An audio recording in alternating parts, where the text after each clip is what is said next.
জনাব আসাদুজ্জামান রিপন, আমরা প্রথম ধাপে আসলে একটু লম্বা আলোচনার কারণে খুব বেশি পয়েন্টে আগাতে পারিনি। এই যে সংবিধান সংশোধনের যে কমিটি গঠিত হলো, 12 সদস্যের একটা কমিটি, এখন জামাত সেখানে 5 জনকে কিন্তু সরকারি দল রাখতে চেয়েছে, অর্থাৎ সরকার পক্ষ, কিন্তু তারা শেষ পর্যন্ত সেটাতে যায়নি।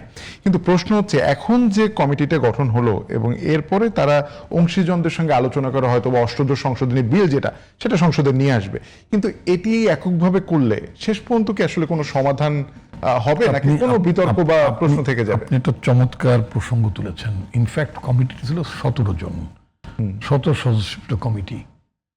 17 সদস্য বিশিষ্ট কমিটিতে বিএনপির পার্টিসিপেশন ছিল, মানে বিএনপির প্রতিনিধিত্ব ছিল মাত্র 7 জন। বিএনপি কিন্তু এটা বলেনি যে আমি 2/3 মেজরিটি পেয়েছি, সুতরাং কমিটি 17 আর 20 হোক, হোয়াট এভার, আমি 2/3 মেম্বার নেব। No, BNP did not claim it. Rather BNP বলেছে যে বিরোধী দলের মতকে শোনার জন্য, তাদের ভাবনাগুলোকে অ্যাকোমোডেট করার জন্য, যে ঠিক আছে বিরোধী দলের তরফ থেকে বেশি লোকজন আসুক।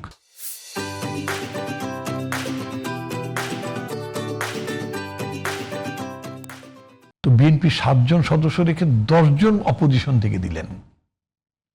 তো এর মধ্যে 5 জন শুধুই জামাতের। ঠিক আছে, আচ্ছা।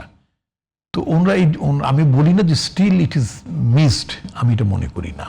আমি উনি যেটা বলছেন যে আমি সিরিয়াসলি নিচ্ছি না মানে এটা আমলে নিচ্ছি না তা না। সিরিয়াসলি নেওয়া মানে বিরোধী দলের যে হুঙ্কার বা যে কথাগুলো বলছেন, আমি মনে করি এগুলো পলিটিক্সে বলবেন, বলার কথা, রাজপথে থাকবেন, রাজপথ গরম করবেন, সরকারকে চাপ দেবেন, এগুলো সবই তো বিরোধী দলের প্র্যাকটিস। এগুলো না থাকলে তো মনে হবে যে এরা সরকারের ছায়া বিরোধী দল মনে হবে। তো আমরা তো জামাত ইসলামকে তো আমরা ছায়া বিরোধী দল বানাইতে চাই না, খুব ক্লিয়ার কাট। আওয়ামী লীগ যেমন ওই যে একটা যে পোষা বিরোধী দল বানাইছিল জাতীয় পার্টিকে, খেয়াল আছে তো, তাই না? আমি ওটাকে বলতাম ফেক অপোজিশন। বিভিন্ন আপনাদের টকশোতে আওয়ামী লীগ আমলে বলতাম it is a fake opposition in the parliament. তো জামাত ফেক অপোজিশন হবে কেন?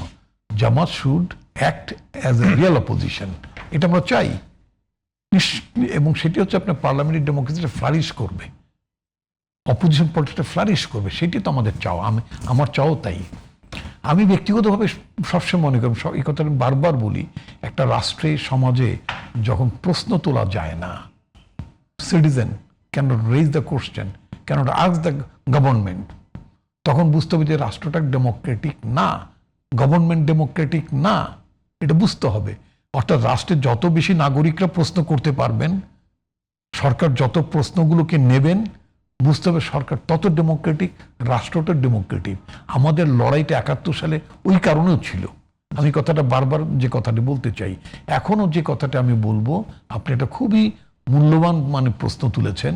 সেটা হচ্ছে যে বিরোধী দলের অংশ মানে মানে মানে একটা বড় অংশের বিরোধী দল, তারা যদি এই প্রক্রিয়ার মধ্যে আইন সংশোধন, সংবিধানটাকে জনগণ আকাঙ্ক্ষা অনুযায়ী নিয়ে আসার ক্ষেত্রে যদি এই প্রক্রিয়া অংশ যদি না থাকে, হয়তো অংশীজনদের সাথে আলোচনা করে এবার একটা নতুন যুক্তি হচ্ছে যে পার্লামেন্টারি পার্টিস, পার্লামেন্টে অবস্থানরত মানে জামাত ইসলাম যেহেতু এখনো নাম দেননি এখন পর্যন্ত, বলা যেতে পারে বাকিরা যারা আছেন তারা একটা কিছু চিন্তা ভাবনা করলেন, সংবিধানে এটা করা উচিত, ওটা করা উচিত না, এটা বাদ দেওয়া উচিত, এটা সংযোজন করা উচিত ইত্যাদি।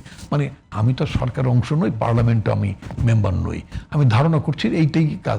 ফাইনালি তারা কি করবেন, যে তারা বিভিন্ন সাংবাদিকদের সাথে কথা বলবেন, সিভিল সোসাইটির সাথে কথা বলবেন, নানা শ্রেণী পেশার সাথে কথা বলবেন, সবার সাথে কথা বলবেন, হয়তো সেখান থেকে হয়তো অনেক কিছু অ্যাড্রেসড হবে। কিন্তু আমি তো চাই, আমরা নাগরিক হিসেবেও চাই যে জনগণ জামাত ইসলামকে পার্লামেন্টে নির্বাচিত করেছে, অপোজিশন তারা দায়িত্ব পালন করছেন, তাদের রোলও থাকা উচিত। তাদের রোলটা না থাকলে কি হবে, আমি যেটা বলি যে বিরোধী দল, আপনার খেয়াল আছে যখন তত্ত্বাবধায়ক সরকার ব্যবস্থাটার যে আইনটা পার্লামেন্টে পাশ হলো, at that time Awami League কিন্তু পার্লামেন্টে ছিল না, পার্লামেন্টে তারা ওয়াকআউট করেছিল। তো পার্লামেন্টে তারা যখন ওয়াকআউট রত অবস্থায় ছিলেন, তখন BNP had no option at that time. BNP had no option.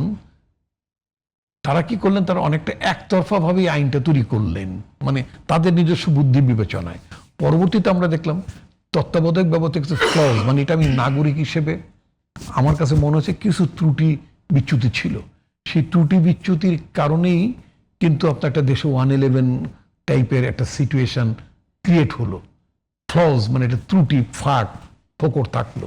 তো আমার বক্তব্য হচ্ছে যে আমরা আইন প্রণ, সেদিন যদি আওয়ামী লীগের অংশগ্রহণ থাকতো তাহলে হয়তো বা এই ফাঁক ফোকরগুলো নিয়ে আলোচনা করা অ্যাট যেত। দ্যাট টাইম, তখনকার বিরোধী দল হিসেবে, তাহলে তাদের একটা রেকমেন্ডেশন থাকতো, সেগুলো অ্যাড্রেস করা ত্রুটি হলে, সংশোধনের সুযোগ থাকতো। সেগুলো যদি অ্যাড্রেস করা যেত, তাহলে আমরা একটা ফ্ললেস একটা আইন পেতে পারতাম রিগার্ডিং তত্ত্বাবধায়ক সরকার নিয়ে। এখনো আমাদের অনেক বিষয় জামাত এবং অন্যান্য রাজনৈতিক দলগুলোর সাথে, মানে আমি বলছি অপোজিশন পলিটিক্যাল পার্টিজ, বিরোধী দল, সকল বিরোধী দলের ভাবনার সাথে বিএনপির ভাবনার অনেকগুলো মিল আছে। কি মিল আছে? প্রধানমন্ত্রী, প্রেসিডেন্টের ক্ষমতার ভারসাম্য, মেয়াদ, এরকম নানা ইস্যুতেই কিন্তু মিল আছে।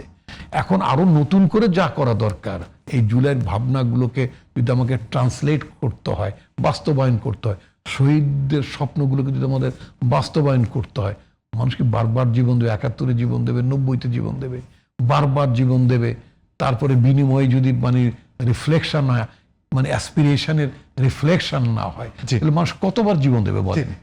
সেই জন্য আমি বলতে চাই, আমি একটু বলতে চাই, সেটা হচ্ছে যে ওনরা এখনো নাম দেননি। আমি মনে করব যে তারা সেখানে অংশ নেবেন, সক্রিয়ভাবে অংশ নেবেন, জোরালোভাবে অংশ নেবেন, তাদের দাবির পক্ষের যুক্তিগুলো তারা তুলে ধরবেন। এবং আমরা নাগরিক হিসেবে আমরা মনে করি যে দেশে একটা চমৎকার ব্যবস্থা, যে ত্রুটি বিচ্যুতি আছে, একটা মানে প্রো পিপুল সংবিধান, আমরা একটা মানে জনমুখী সংবিধান করতে পারি, রাষ্ট্রের গণতান্ত্রিক চরিত্র বিনির্মাণ করে, এটা তো ছিল না, বিনির্মাণ করতে পারি। সেটার জন্য তারা নিজেদেরকে দূরে সরিয়ে রাখবেন না।